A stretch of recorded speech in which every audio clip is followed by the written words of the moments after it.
Hello everyone, बात चल रही थी फंक्शन की। चले एक बार फिर से फंक्शन को थोड़ा सा समझ लेते हैं। Function let two set A and B then A relation R A to B called be a function A to B if every element of A is uniquely associated to some और all the elements of a set B.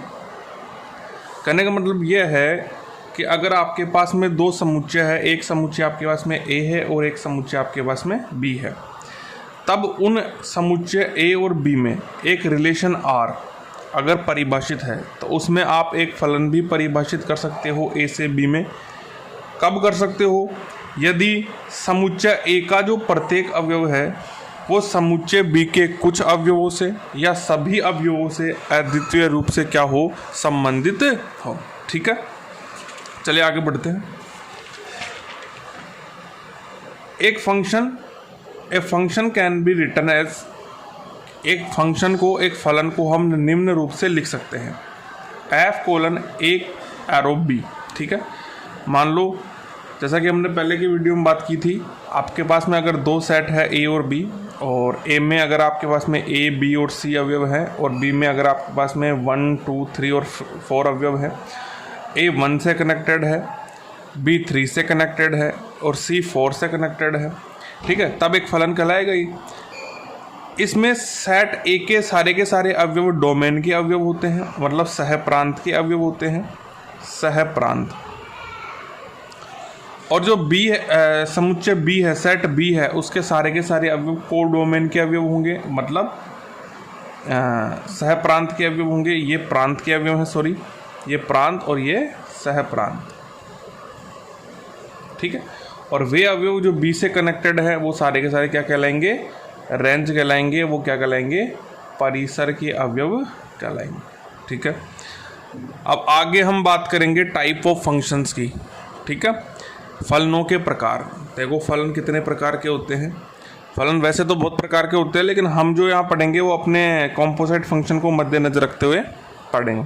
चलिए, constant function. Constant function क्या होता है? Every element of A is connected with only one element of set B. अगर समुच्चय ए का प्रत्येक अवयव समुच्चय बी के केवल एक ही अवयव से क्या हो, संबंधित हो, तो फिर वो क्या कहलाएगा? कांस्टेंट फंक्शन कहलाएगा, एक अचर फलन कहलाएगा। क्या कहलाएगा? एक अचर फलन, एक अचर फलन।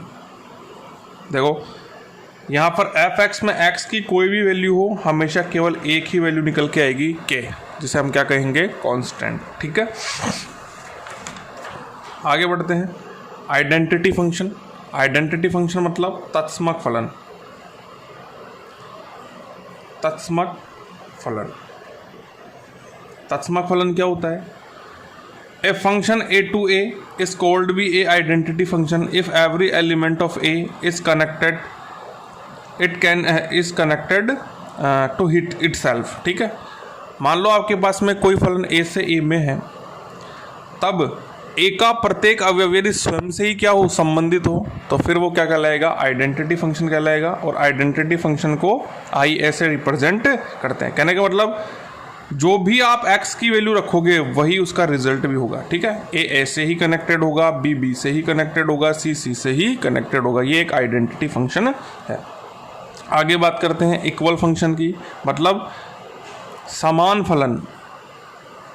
तो समान फलन कब होगा? देखो अगर आपके पास में दो फंक्शन है f और g, is called be equal function if अगर f का डोमेन g का डोमेन हो और f का कोडोमेन g का कोडोमेन हो और f(x) की जो भी वैल्यू रखो वो gx की भी वैल्यू हो, तो वो क्या कहलाएगा? एक इक्वल फलन कहलाएगा, एक इक्वल फंक्शन कहलाएगा। ठीक है, आगे बात करते हैं। आगे क्या है? Onto function. Onto function क्या होता है? देखो a function f a to b is set to be a onto if every element of set b is the image of set a। कहने का मतलब अगर आपके पास में दो सेट है और एक सेट में 1 2 3 एलिमेंट है और बी सेट में a b c एलिमेंट है, यदि b का प्रत्येक अवयव समुच्चय a के अवयव से क्या है, संबंधित है, तो फिर वो क्या कहलाएगा? ऑन टू फंक्शन कहलाएगा। और हिंदी में इसे कहते हैं आच्छादक फलन। क्या कहलाएंगे? आच्छादक फलन।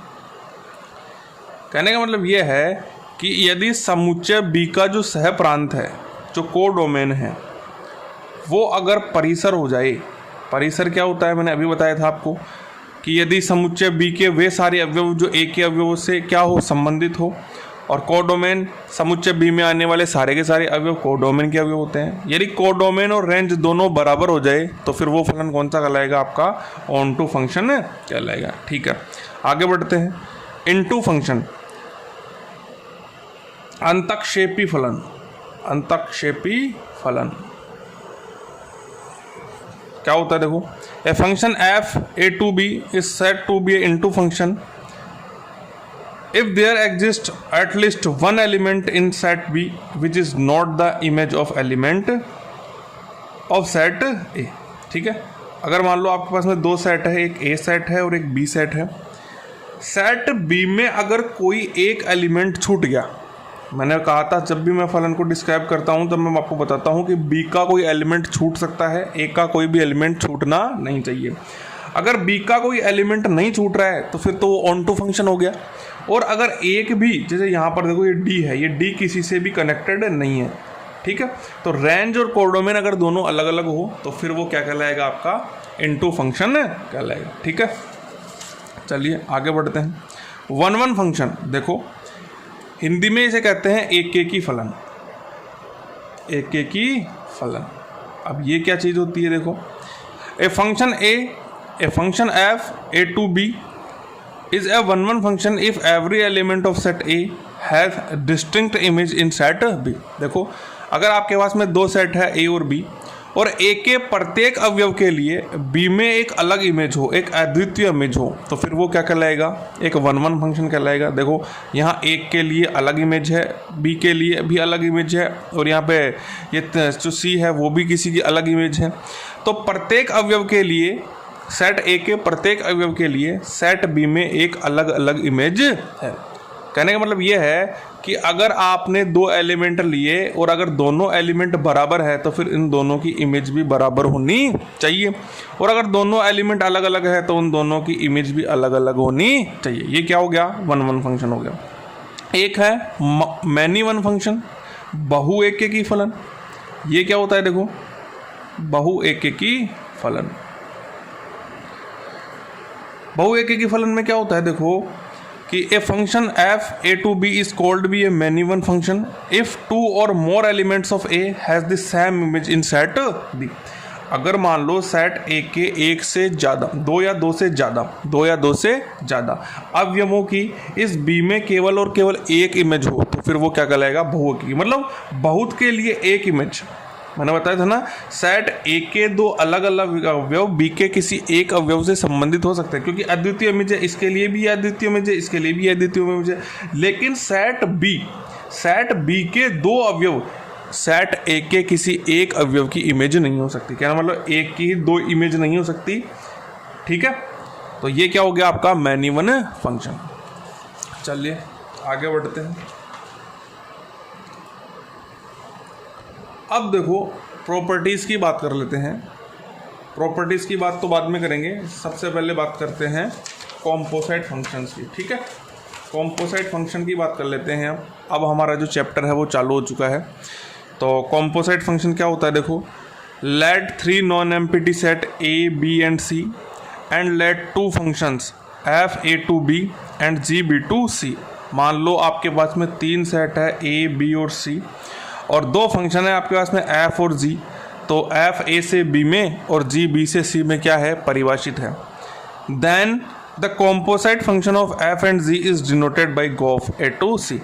तब फलन एफ तथा जी का जो संयुक्त फलन होगा, जिसे हम गोफ कहेंगे, वो ए से सी में परिभाषित होगा। वो क्या होगा, देखो कैसे परिभाषित होगा। गोफ जो है वो ए से सी में परिभाषित होगा, और गोफ ऑफ एक्स क्या होगा, जी ऑफ एफ एक्स, जहाँ पर हमेशा जो ये एक्स होगा वो हमेशा समुच्चय ए से आएगा। क्या आएगा, समुच्चय ए से। कहने का मतलब जब भी आप गोफ में कोई एलिमेंट ए का रखोगे तो वो क्या मिलेगा आपको, जी ऑफ एफ एक्स। कहने का मतलब अगर आपके पास सेट ए में क्या अवयव है, एक्स, सेट बी में आपके पास सीधी सी बात है इमेज ऑफ ए मिलेगा, मतलब एफ एक्स मिलेगा। तो जी में आपको क्या मिलेगा, जी ऑफ एफ एक्स। तो अगर ए से डायरेक्ट आप सी में अगर कोई फलन परिभाषित करोगे तो उस फलन को हम कहेंगे गोफ, और जो गोफ ऑफ एक्स होता है वो क्या होता है, जी ऑफ एफ एक्स। तो ये आपका क्या है, कॉम्पोसाइट फंक्शन। चलिए इसे एक एग्जाम्पल से समझने की कोशिश करते हैं। देखो बहुत ही सिंपल सा एक एग्जाम्पल लिया है। अगर मान लो एक सेट ले लो, आप ए ले लो, और ए में आप 1 2 3 एलिमेंट रखोगे, बी में आप 4 और 5 एलिमेंट रखोगे, और सी में आप 7 8 9, ये आपको दे रखा है। और एक फलन आपको ए से बी में और एक फलन आपको जी बी से सी में दे रखा है। और फंक्शन इस प्रकार से दे रखा है कि f1 तो होता है 4, f2 होता है, f2 होता है 4, f3 आपका है 5, G4 आपका है 8 और G5 आपका है 9। तब आपको गोफ फाइंड करना है, ठीक है। अब इधर देखो, वी नो दैट GOF, हम ये जानते हैं कि जो गोफ होता है वो A से C में होता है। वेहर गोफ ऑफ x क्या होता है, G ऑफ एफ एक्स, जहाँ x हमेशा A से आएगा। तो देखो गोफ ऑफ x में 1 रखोगे तो वो जी एफ एफ एक्स होता है, लेकिन एफ एक्स की जगह यहाँ पर क्या रखेंगे 1, और f1 की जगह कितना है, f1 कितना होता है 4, तो यहाँ रख दिया 4। अब देखो G4 की वैल्यू कितनी होती है, G4 की वैल्यू है 8, तो यहाँ पर क्या आ गया 8। इसी प्रकार से गोफ ऑफ 2, तो ये जी ऑफ एफ एक्स होता है। अब एफ एक्स की जगह यहाँ पर x की जगह कितना रख दिया 2, f2 की वैल्यू कितनी होती है 4, तो यहाँ रख दिया 4, और G4 भी कितना होता है 8। इसी प्रकार से गोफ ऑफ 3, तो गोफ ऑफ 3 क्या हो जाएगा, जी ऑफ एफ एक्स, अब की बार एफ एक्स की जगह कितना है f3, और f3 की वैल्यू कितनी है 5, तो रख दी 5, और G5 की वैल्यू कितनी होती है 9, तो यहाँ रख दिया 9। तो आपके पास में जो गोफ आएगा वो क्या आएगा, जब आप 1 रखते हो तो 8 मिलेगा, जब आप 2 रखते हो तब भी 8 मिलेगा, जब आप 3 रखते हो तब क्या मिलेगा 9 मिलेगा, ठीक है। तो आज के वीडियो में इतना ही। नेक्स्ट वीडियो में इसके नेक्स्ट एग्जाम्पल सॉल्व करेंगे, और यहाँ तक आपको कोई भी दिक्कत अगर आई है तो कमेंट करके बताना, हम उसको सॉल्व करने की कोशिश करेंगे, ठीक है। धन्यवाद।